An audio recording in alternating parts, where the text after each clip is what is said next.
Right, I'll just show us what job we've been doing this morning. We've got our foreman outfit here, Nicky the captain. Taking the gearbox out. Alright, Nicky lad. So this is an engine we've got stripped down. Currently lifting it out. What it's done is picked up on number one piston. It's damaged the bore. And also there's an internal crack on it as well. So we're taking that out, we're dropping another engine in. So I won't get Nicky on video, but his camera's shy since he started backseat bangers. So anyway, right, let's do it. Now then, so in workshop this morning, I'm just giving Nicky out with that engine, ready for lifting out. He's just more or less got gearbox out of it now. I think he said there's a bolt or two bolts left in it, gearbox are out. So then he's cracking on with that. I'm currently now just leaving Chorley to go to Sefton Council, Boothhook, Liverpool. Took a little DAF. The fuel filter lights on the dash saying it's got water in the fuel filter. So we'll look at that, and then time prevailing. After that, I've got an inspection to do on a 7.5 tonner at Manchester. So that's not too bad of a job for afternoon. It's currently 1:30 now. So we'll crack on and get it done. Yeah, that engine, basically what it had done, it's one that I stripped the week before I finished. I was on and off it, in and out at workshop doing bits on it. And basically what it done, it picked up on number one piston. So it looks like it's had an oil starvation on number one. That's what's caused it. The rest of them don't look too bad. However, you can realign them. You can put liners in them. They don't have a liner in them, they're solid block, but you can put liners in them. Now, we're not going down that route. We have another engine available in our parts department in the stores, so we're just going to swap them out. Engine out, engine in, and that should eliminate any further issues you might have with it. So that's the way we're going with it. Anyway, on that note, let's get to Liverpool. Right guys, so just got to Sefton Council at Liverpool, one of our little DAFs. It's got investigate amber warning on dash, so we're gonna have a look at that. The customer's just said one of the work lights ain't working at the back.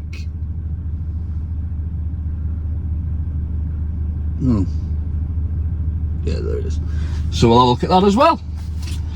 I'll do, won't it? Right. Oh, right. Tuesday. Gotta love a good Tuesday, haven't we? Right, let's go have a look at it.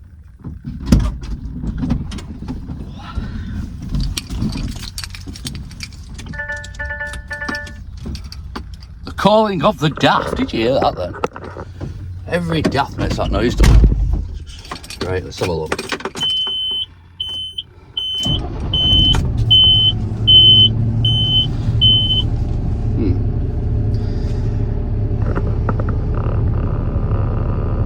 That's awkward.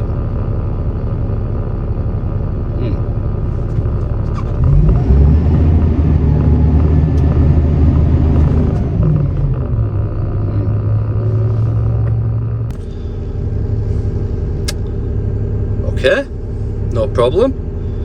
There doesn't seem to be an issue with right, okay. So what I'm going to do with that, what we'll do with that is, I think we'll leave it running while we look at the work light, and then come back and see if the light's on the dash. But if there's no light on the dash, we can't do that with it, can we? Anyway, let's go and have a look.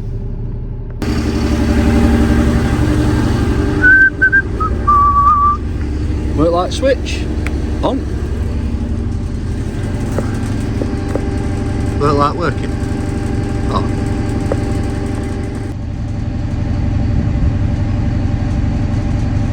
That's my confused face, brother Omar. Yeah, I'll get that. So work light's working, and there's no light on dash.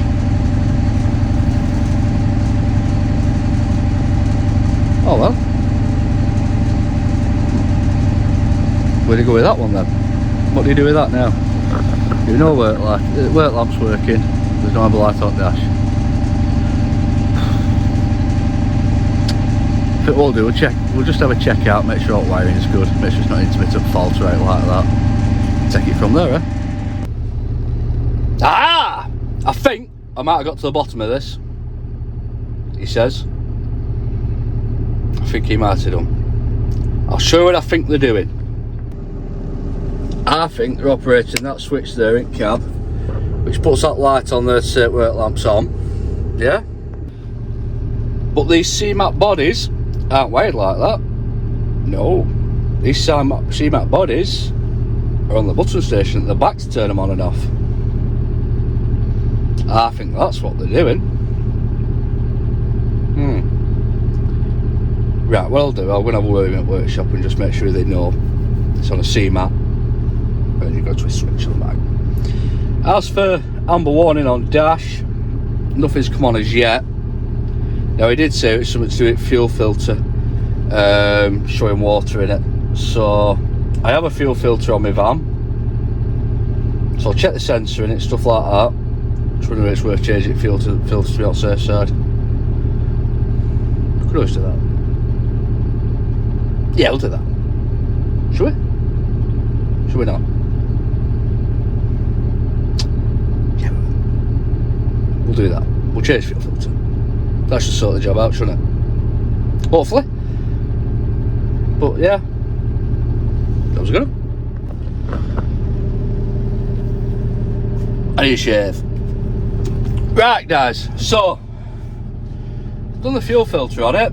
Still nothing on the dash. So I just had the laptop plugged into it then. No current faults. No stored faults.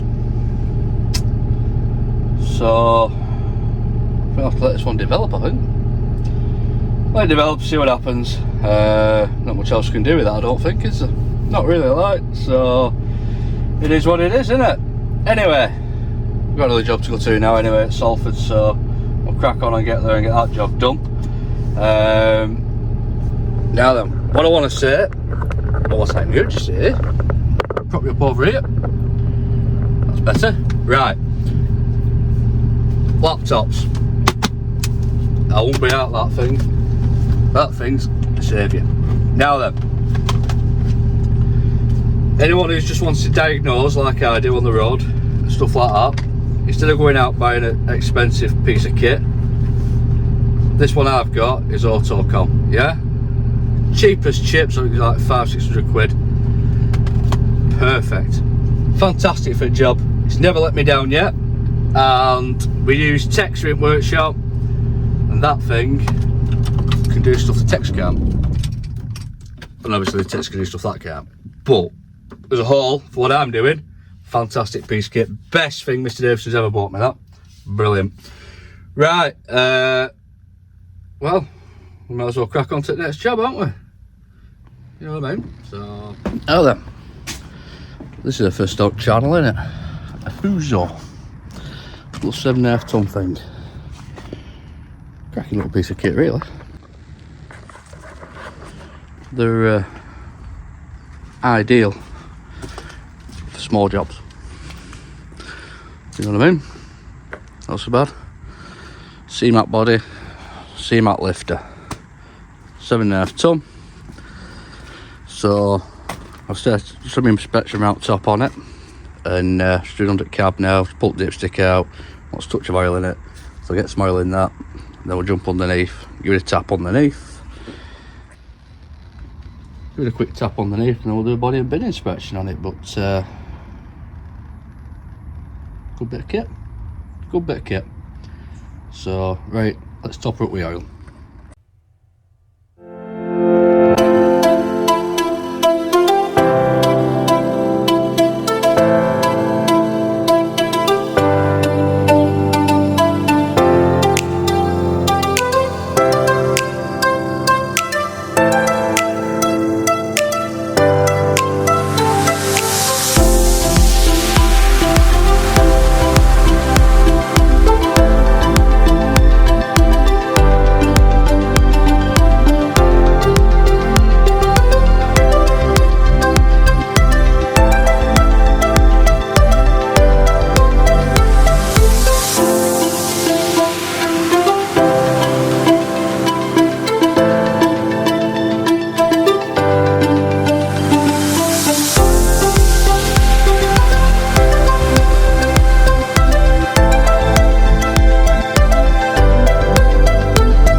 Right, so this little micro pack, more or less done now. Something out wrong with it, a couple of defects, I've whittled them off, done them. There was one defect the driver was complaining about, that's the interior light. He says it'll work when you open and shut the door, but you can't physically switch it on. So I'll have a quick look at that. Whether they can do it with it or not, or they need to order a new one, or find out, won't we? So it's all good fun.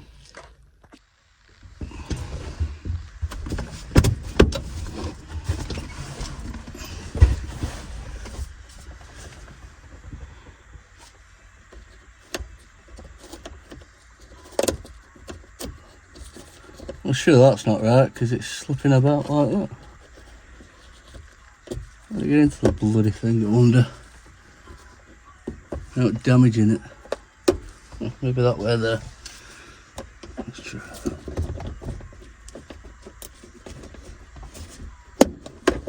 There we go.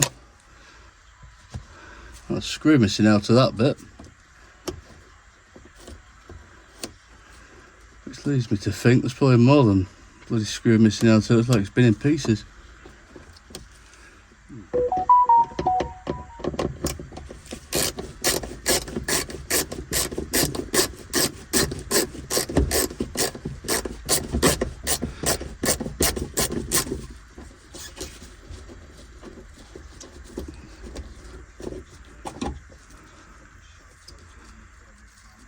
Best, let's see if we can find a screw for it,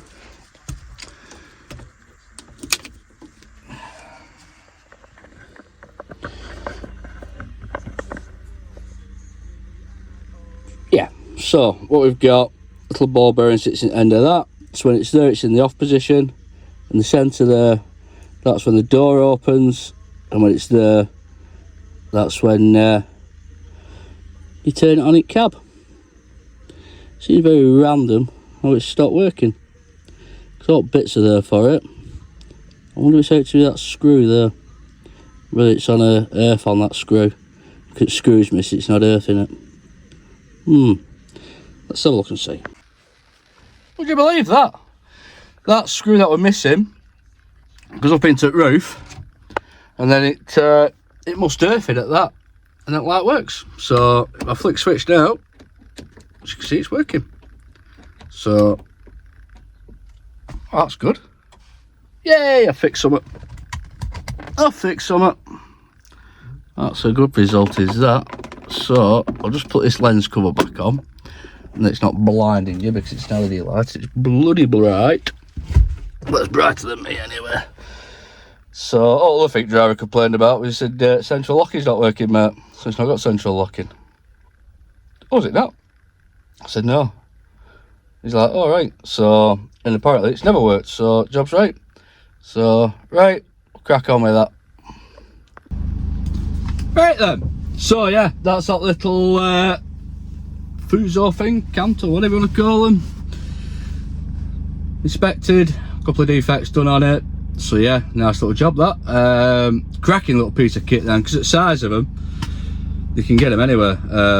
This company that has that one, they do a lot of work around Manchester, that area.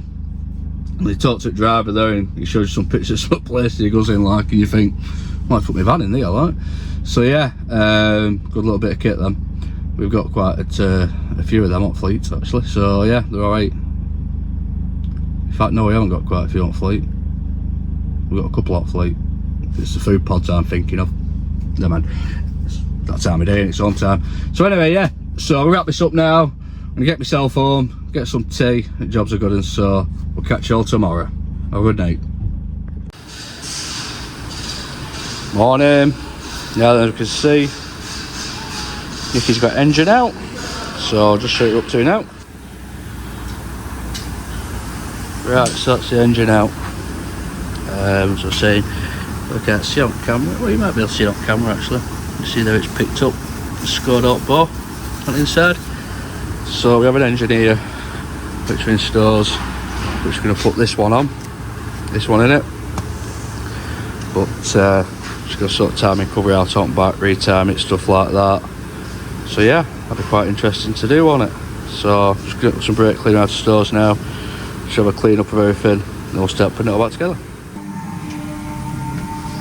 Right, so what I'm going to have to do with this engine is we've taken the head off, because basically the rear timing cover's been, gears have all been took off it. I'm not sure why, but to put the timing cover back in there, you've got a dowel peg here, a dowel peg at the top, and then it's got a gas rubber seal that sits in here, and there is no way you'll get that in on that rubber seal without damaging anything. So what it is to whip the head off, so we whip the head off, and then we'll get this cover on and start building it that way. No, that's a good exercise just to make sure pistons are egg gasket. We've got new egg gaskets, we'll throw that on it as well, so we know the job's cool then, don't we? So it engine goes back in truck, we know it's right. So that's what we're up to. See something going on outside. See what's happening out here. Looks like somebody grafting away out here. Oh well, there's he is grafting and all. Look at this man here. My captain's changed the radiator outside because it's a sunny day. Yeah. Good lad, innit? Not a bad lad. So, right, let's crack on.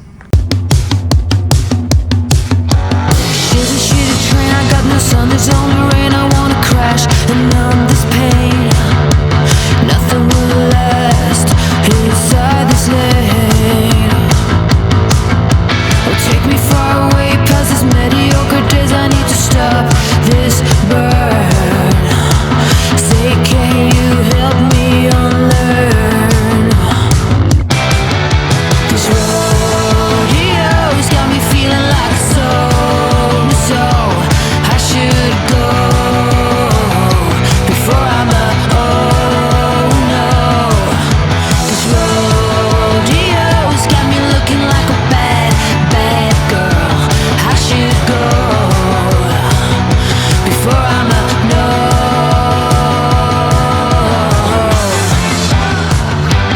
Forbidden fruit, it's not always right. Make way for change. Oh, shitty train, I know for certain I'm insane. Nothing can live here. The mud is so deep, I can't see. Now take me to another country, let me start over. Right, so that's the cylinder head off, and I'll show you the reason why I've ended up taking the cylinder head off. Is that because this timing cover here, there's this rubber o-ring here at the top, which the head sits on, which seals for oil. If that don't seal, you end up with oil everywhere, it leaks oil out of them. So there's a dowel sits here and here. There's no way I could have got that on and up into the head at the same time, so okay. Need to put some silicone around it, which I'll probably put on the block actually. Stick it on, bolt it up.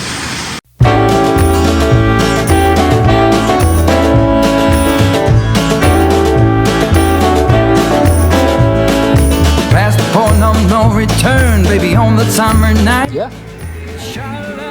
That's that cover back on.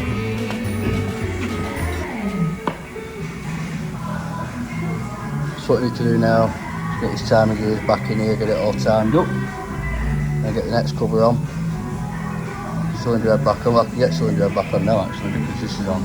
It's on that rubber gasket at the top. I'll just show you that now. Yeah, so that's the rubber seal I was talking about.